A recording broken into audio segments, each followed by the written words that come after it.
Hello friends, today we are going to talk about one of the top 100 frequently asked problems. It's problem number 33 on LeetCode, search in rotated sorted array. And you will see at the bottom, in last 6 months, in which companies this problem was asked. You will see all the top names: Facebook, Amazon, Microsoft, Bloomberg, Apple, LinkedIn, Adobe, Nvidia, Expedia, and Zillow. So one very important thing in your programming interview is your time wisely. And typically break your solution or your time in three parts. Number one, understand the problem. Number two, design the algorithm or solution. And number three is write and test your code. Typically, if you have 1 hour interview, you may want to spend around 5 minutes understanding the problem. Ask questions if you are not clear, and the interviewer expect you to ask question if you are not clear. Without being clear, do not move forward. Otherwise, you may end up with a wrong solution.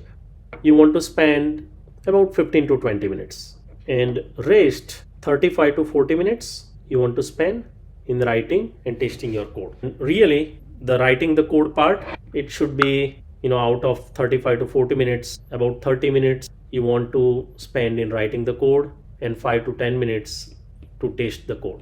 Okay, write the code, and when you are writing the code, make sure not to miss the corner or edge cases. Particularly if your edge case or corner case, if it leads to a crash in your program or a null pointer exception, then that is not acceptable. Okay, so always be careful about that. Now let's understand the problem. First, let's look at a sorted array. So this one is a sorted array. Now in this particular problem, they are talking about rotated sorted array. There are two ways to rotate it. One, you take the elements from the beginning of the array and put it towards the end. You take elements from here and put them towards the end. And the other way is you take the element from end of the array and put it at the beginning of the array. Notice the difference between the sorted array and rotated sorted array. If you see in the sorted array, the leftmost element, in this case, the leftmost element is 0. It is always less than the rightmost element. Here in this case it is 7. But look at these two rotated arrays. Look at the leftmost element in this one and look at the rightmost. So left element is bigger than the rightmost element. Same is the case here. In this case, the leftmost element is again bigger than the rightmost element. So first, let's solve the problem for a sorted array. How to find a number in a sorted array. Let's say over here, in this array, they ask you to find if 5 exists in this array or not. And if it exists, return the index, not true or false, or not the element itself, but you need to return the index. And if you see here, what is the index of 5 is 4. So here index starts with 0, 1, 2, 3, 4, 5 and 6, 4. Let's see how we can solve. Pretty simple problem. This is the left, let's call L, and this is the right, let's call R, right? Rightmost and leftmost.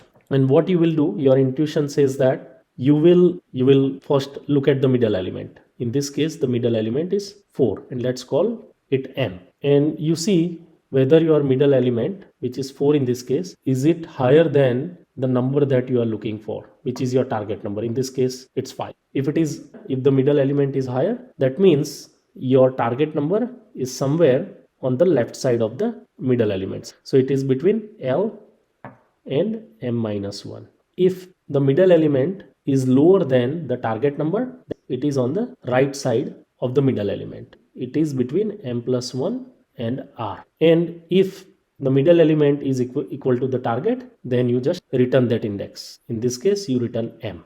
Let's say if you call your function as find sorted array, let's say your array is called nums and the target to find is called target. So first you check the length of your array, and just notice that this is more of a pseudocode. I'm not specifically using any language. Over here in this case, your length will be 7, and your left is 0, which is start of the array, and right, which is the rightmost index, is equivalent to length of the array minus 1, which is 6. Okay, in this case. And then you do mid M is equal to left plus right minus left divided by 2. There is another way also to do it, which is L plus R divided by 2, and it will give you the same thing. But let's follow this, and there is an advantage of doing this. Okay, sometimes what happens is, let's say if your array is too big and your both L and R is too big, L plus R can result into overflow. Okay, I'm not going to discuss the overflow in this video.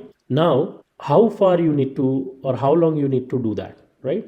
So you need to do that while your left is less than or equal to right.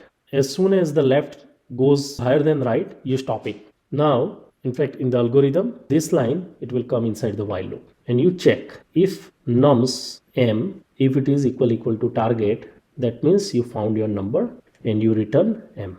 If nums m is greater than target, that means your number is on the left side over here, right, in this space. So you modify the value of R and you just need to search in this portion. So your left, it still remains the same, but your R, it becomes m minus 1. Otherwise, else, the else case is if your this number nums m is less than the target, then your number could be on the right side, right? And you need to search just in this space. So in this case, you need to, L becomes your m plus 1. And let's say when you come out of while loop, if the number was there, you would have written it here, right? That means if you come out of while loop, your number is not present, so you return minus 1. And let's look at with an example. So your length is 7 here, initially your L, then R, your mid value, and your nums m value, and your target 5. So initially your len is 7, L is 0, R is 6, your m, it becomes 3, and your nums m, it is 4. Okay, so when you are in while loop, you go to this else part and you change the value of L to m plus 1. So value of L goes to 4, R, it still says 6, m, it becomes 5, which is over here, it is pointing here to number 6, and nums m is 6. Okay, so the nums m become higher. So inside the while loop, you will go into this part, and R, m minus 1, which is 4, and in this case m is also 4, and when m is 4, nums m is equal to 5, so which is equivalent to target, right? So you will return m, so you will return this value 4. Now let's take a number which is not present. Let's take target as 3. You will again start with L is equal to 0, R is equal to 6, M is equal to 3, M becomes 3, and num M's is 4.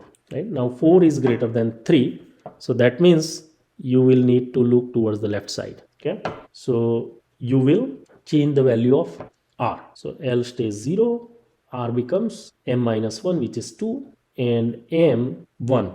And so nums M is 1.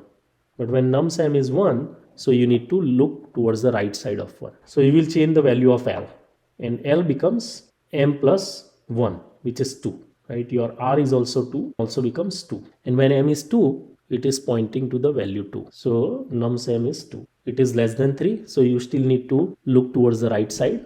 So you will change the value of L to M plus 1, which is 3. R still stays 2, right? But now if you see, L is 3, L is pointing here, right, to 3 is equal to L, and R is here, which is 2, right? So what you are saying is that your number has to be on right side of the L, which is this side, and on the left side of R, which is this side, right? Which is not possible. Condition becomes false because now L is greater than R, so you come out of while loop and you return minus 1.